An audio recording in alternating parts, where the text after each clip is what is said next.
Yeah, Kim, were you happier with the defense that held them to 14.8% shooting, or the offense that was so spread out? It looked like you had 9 players with at least 8 points. I'm going to look at the defense first.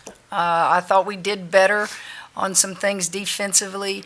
I thought especially Jasmine, I thought she gave better ball pressure. She got her hands on some things, but she also anticipated some things.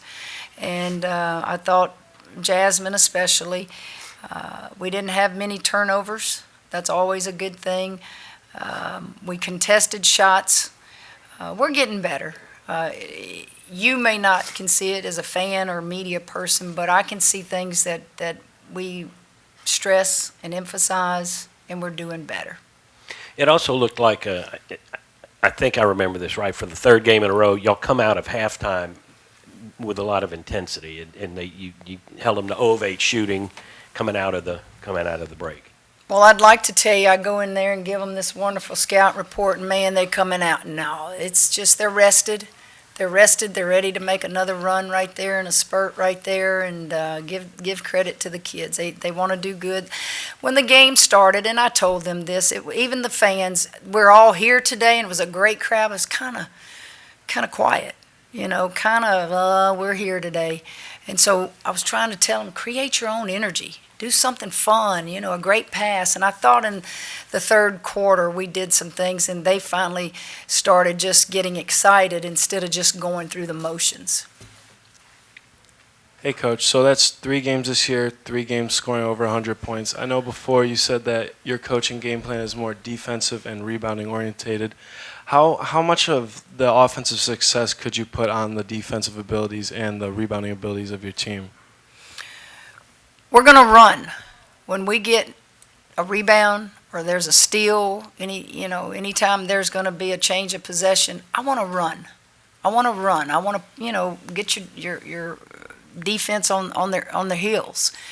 I think, as you see, we have a lot of weapons. We have experienced weapons. We have inexperienced weapons. Most every one of these kids have been the best players on their high school teams. And so they have to now change a mindset that I'm one of many, and I've got to get better in all phases of this game to contribute. I can't just be offensive minded. I've got to figure out other parts to help our team, and it's our job, and it'll come with time. You can't rush time. Coach, what were your thoughts on, these past few games you guys have been just shooting an absurd amount of free throws in every game? I mean, what are your thoughts been there? Well, let's be fair. We're not playing in the SEC right now. We understand who our opponent is, and it's not to take anything away from our opponents. We're bigger, we're faster, we're stronger, and you should be shooting those kind of number of free throws against an opponent, the 3 opponents we have played. We all are realists, and we know that that's not going to happen against tougher competition.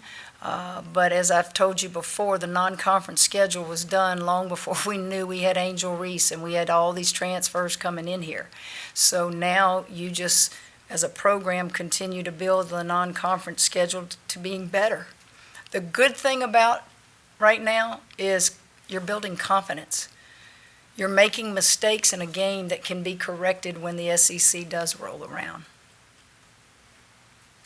This is for both players. Just talk about the competition in practice and how it leads to make you a better player. It looks like y'all are starting to spread out with the scoring. Everybody's able to score and play better as y'all move along. It takes time. When I first got here, the hits were, I thought I was strong in high school, but I still had to get stronger in college. But over time, like Coach said, we get better and stay by day. Well, I came from a JUCO, so it was a lot easier, I guess. But coming here, it's like you get to see like who's tough really and who you can really play against and make you tougher really. Alexis did a really nice job running the show today at the point. How easier does it make your job having someone with so much experience running the show for you, almost as it's seeming like a second coach on the floor?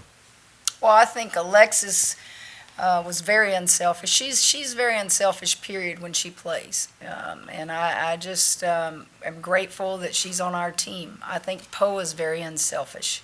That mindset as a point guard is good, but I don't want them to overpass. They're good enough to score the ball, and we're going to need them to score the ball, so they can't look all the time to be a pass first, shoot second type of point guard. Now, they're going to be on the floor together, so Alexis has to transition. When Poe is in that game at point, she's got to transition over here to the 2 and change that mindset just a little bit. Not much, but just a little bit. But I'm blessed to have depth. Depth is what we did not have last year, but we have depth this year. Kim, 2 questions. I think it was late in the third quarter. I think there was a stoppage of play, and you guys had a chance to huddle, and it looked like you were really liking what you were seeing out of Flage tonight. Can you just kind of share maybe what you said to her in that particular moment? And then 2, just wondering what you might could share about LaDeja and her. LaDeja woke up, I should have said that at the beginning. LaDeja woke up with flu-like symptoms. So she saw the doctor, or the doctor came to her, and I think her night was miserable. And so I'm assuming that it's the flu. And Poa took her some food, right, from pregame. That's a good teammate. I'm not exactly sure what I told Flage, but it was probably after she made that unbelievable pass to Angel running the floor and how fired up she got, and Angel got an N1. And it was just saying, isn't that fun? See, you don't have to score a basket to be a great player. You don't have to score a basket for the crowd to acknowledge it. You don't have to score a basket to be all SEC or freshman of the year. It's everything you bring to the floor in a game. If it's taking a charge, if it's getting a steal, if it's making a great pass. Oh, and then I can shoot it too. It's just developing a freshman's all-around game and make her understand just how big that is. Coach, at times in the first quarter after I made free throw, you got into a little bit of a full court trap.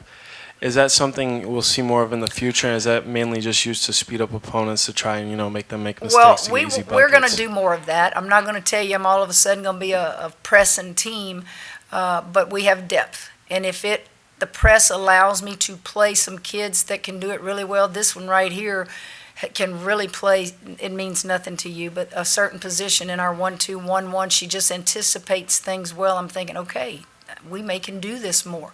You can't do it unless you have the right type of talent to press. And I think we've got some things I can work with there. Now, today I did it because, as I just told you, the game was, everybody was just here. It was almost like we were in prayer meeting. Sunday, right? That's what I felt like. Oh, come on, we got to get some life here, crowd. Come on, got to get my team going. And so I thought, let's just change the pace here. Alisa, your first opportunity tonight to obviously get in and get some minutes, play with your fellow teammates. Just kind of maybe what your pregame expectations were for how you would perform today, and did you meet those? Just do the best I can with the minutes I have. Be efficient. That's the mindset. Any more questions?